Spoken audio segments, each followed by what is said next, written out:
اعوذ باللہ من الشیطان الرجیم بسم اللہ الرحمن الرحیم. Doctor Mukhtar Ahmed, chairman higher education Pakistan. محترم غلام رضا بھٹی، وائس چانسلر شیخ ایاز یونیورسٹی. طالب علم، خصوصاً ان کے والدین، میڈیا کے دوست اور یہاں پر بیٹھے ہوئے تمام ہی اساتذہ اور اس پنڈال میں موجود ہر ایک شخص کو السلام علیکم.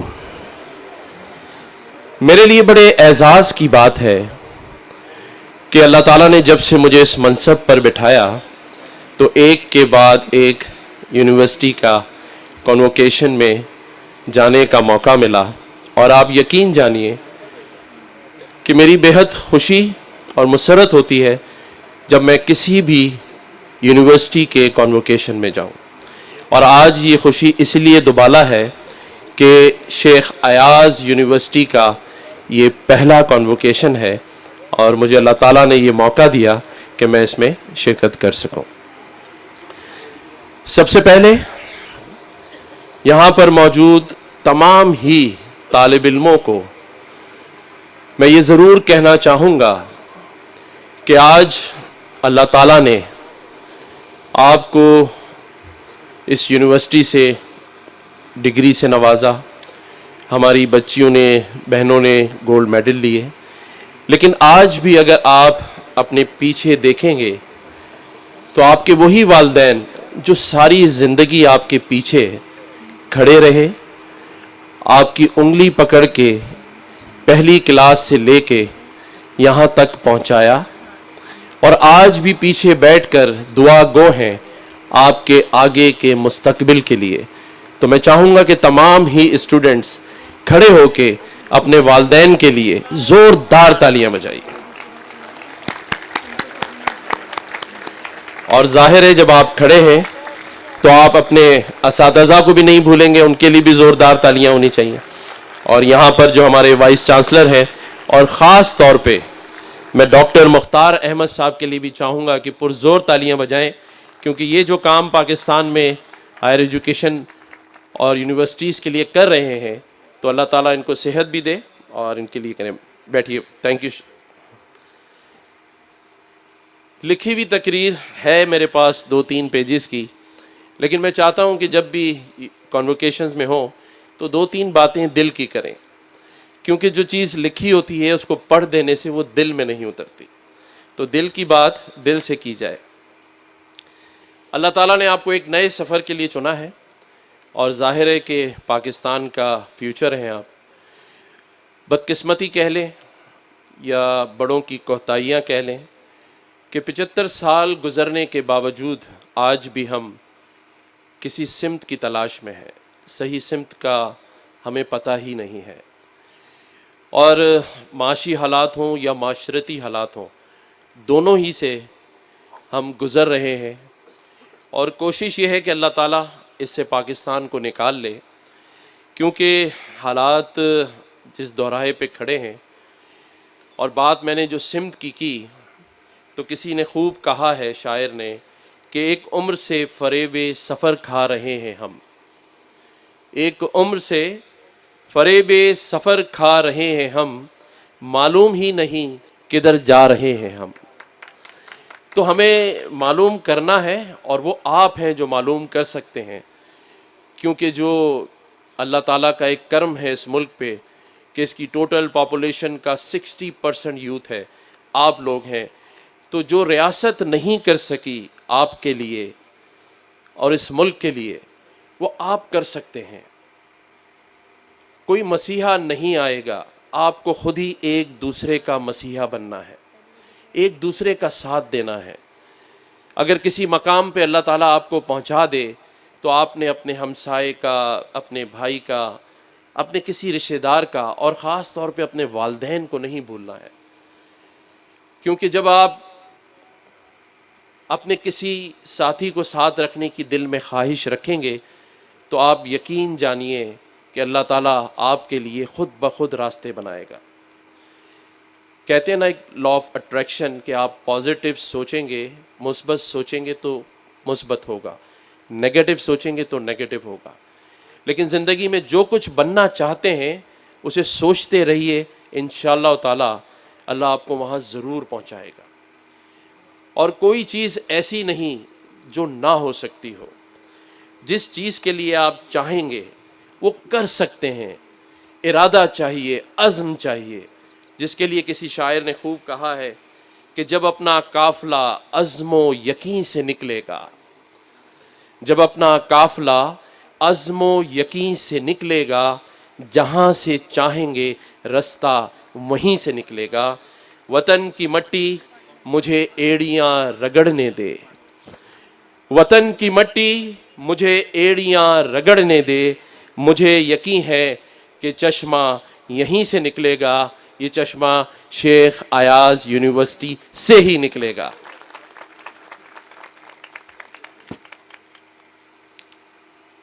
ایک اور بات میں آپ سب سے کرنا چاہتا ہوں. پاکستان جیسا پیارا ملک اللہ نے ہمیں دیا ہے، لیکن کوئی ایک کمی ہے.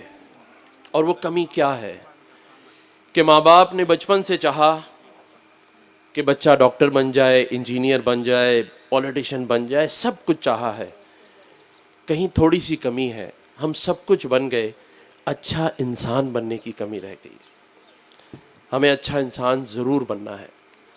ہمیں وہ انسان بننا ہے جو اگر اپنی گاڑی میں گزرتے ہوئے کسی موٹر سائیکل سوار کو زخمی حالت میں گرتا دیکھے تو نہ اس کو پولیس کا خوف ہو اور نہ اپنی گاڑی خراب ہونے کا، صرف اللہ کا خوف ہو اور اس کی جان بچائے. جب ہم اچھا انسان بنیں گے تو بہت کچھ اچھا کر سکتے ہیں. ایک اور چیز کی جو کمی اب ہمارے اندر پیدا ہو گئی وہ یہ ہے کہ ہم میں نیشنلزم ختم ہوتا جا رہا ہے. آپ میرے کسی پنجابی بھائی سے پوچھیں گے کہاں کے رہنے والے ہو تو وہ کہے گا میں سیالکوٹ کا ہوں، کوئی کہے گا میں فیصل آباد کا ہوں. کسی سندھ کے دوست سے پوچھیں گے تو وہ کہے گا میں شکارپور کا ہوں، کوئی لاڑکانہ کا ہے. بلوچستان سے پوچھیں گے تو کہے گا میں چاغی کا ہوں، کوئی کہے گا میں زیارت کا ہوں. اور خیبر پختونخوا بھی یہی کہے گا کہ میں مالاکنڈ کا یا سوات کا ہوں. پاکستانی کہتے ہوئے کم نظر آ رہے ہیں. ہمیں پاکستان کا درد اور دل میں رکھنا ہے، اور وہ آپ ہیں جو آگے آنے والے دنوں میں اس عزم کو، اس نیشنلزم کو اپنے اندر پیدا کریں، کیونکہ یہ ملک ہے تو ہم ہیں. اور جو ترقی پذیر ممالک ہیں اگر ان کو دیکھیں تو ہمیں ترکیہ کی مثال ملتی ہے. اور اگر ہم وہاں جائیں اور کسی سے پوچھیں کہ آپ کہاں کے ہیں تو وہ کہے گا میں ترک ہوں، اور فخر سے کہے گا.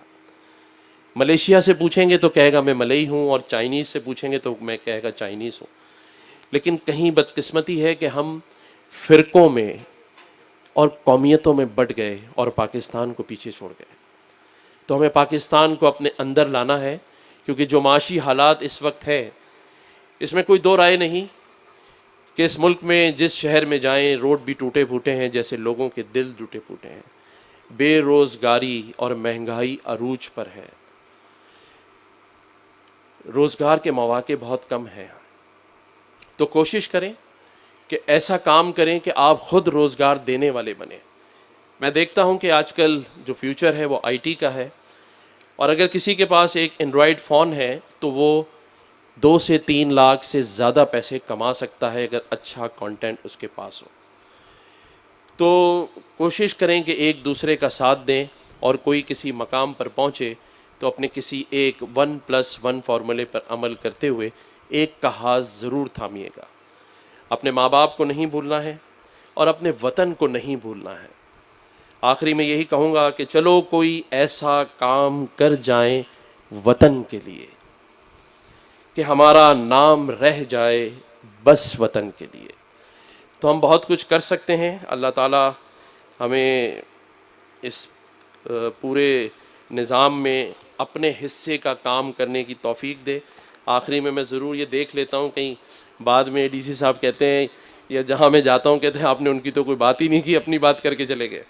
تو شیخ ایاز یونیورسٹی دوسرے حوالوں کے ساتھ ساتھ شاہ جو رسالوں کا اردو ترجمہ شیخ ایاز کی وجہ شہرت تھی، اسے میں کوئی بات ڈھکی چھپی نہیں ہے. اسی نام کو لے کے ایک یونیورسٹی ہے شیخ ایاز یونیورسٹی، جہاں آج ہم سب موجود ہیں، اور اللہ تعالیٰ نے چاہا تو آپ سب اس کی عظمت اور اس کی عزت کا خیال رکھیں گے، اسی طرح سے یہاں ہونہار طالب علم آگے بڑھیں گے۔